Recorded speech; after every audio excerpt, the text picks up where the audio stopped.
China's 13th National People's Congress is underway in Beijing. Around 3,000 members of the NPC have gathered to discuss major political, economic and social issues in the country.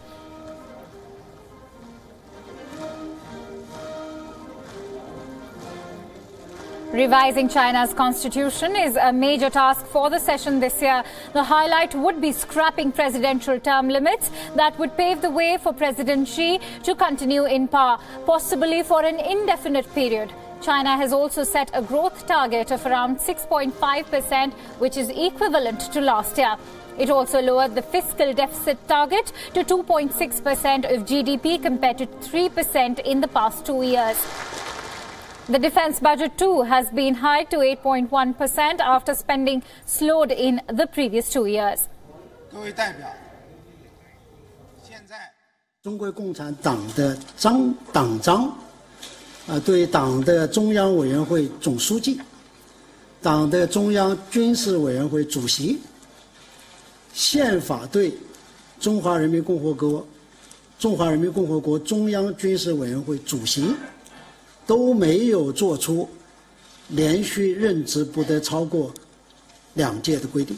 宪法对国家主席的相关规定也采取上述做法，有利于维护以习近平同志为核心的党中央权威和统一领导，有利于加强和完善国家领导体制。The spokesperson also discussed U.S. decision to impose a 25% tariff on imported steel and a 10% tariff on aluminium to protect U.S.-based producers.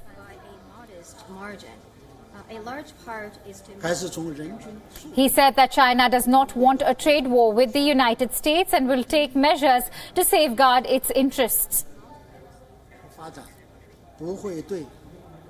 And China has set its 2018 growth target at around 6.5%. The goal was kept unchanged even though the economy grew at 6.9% last year, more than what the government had targeted. The target was released ahead of Premier Li Kang's report to the National People's Congress gathering in Beijing. Beijing has also signalled its intent to continue efforts to slow debt growth and set the budget deficit target at 2.6% of GDP, down from 3% in the past 2 years. And it looks like game, set and match for Xi Jinping. The National People's Congress in Beijing is set to rubber stamp his decision to stay on as president for a third, possibly fourth term. For India, there's a lot more to read in the tea leaves from Beijing. Have ties hit rock bottom? Could they go even lower? Or is there light on the horizon? Here's a report. A few days ago, India's Foreign Secretary Vijay Gokhale described ties with China as sensitive, diplomatic parlance meaning relations are not great and could get worse.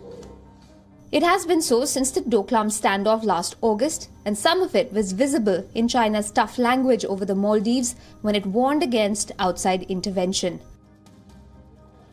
Hints as to the future shape of bilateral relations could be evident when China's National People's Congress or Parliament meets on Monday. Much of the buzz over the Congress centers on a constitutional amendment dropping the 2-term limit of the president, which theoretically does suggest that Xi Jinping could remain president forever. Expect South Bloc to closely monitor other decisions at the Congress. For instance, China's defense budget is expected to go up from last year's $150 billion. The foreign minister Wang Yi could be made state councillor for border talks with India. It could also mean China's tough line on India since Doklam could deepen.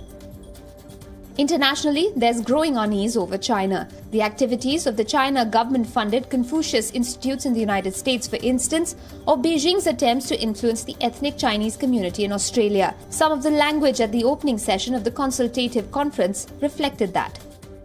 We will deepen solidarity and friendship with our compatriots in Hong Kong, Macau, and Taiwan and mobilize all the sons and daughters of the Chinese nation. Add to that Europe's discomfort with China's inroads into the continent and its buying up of technology firms.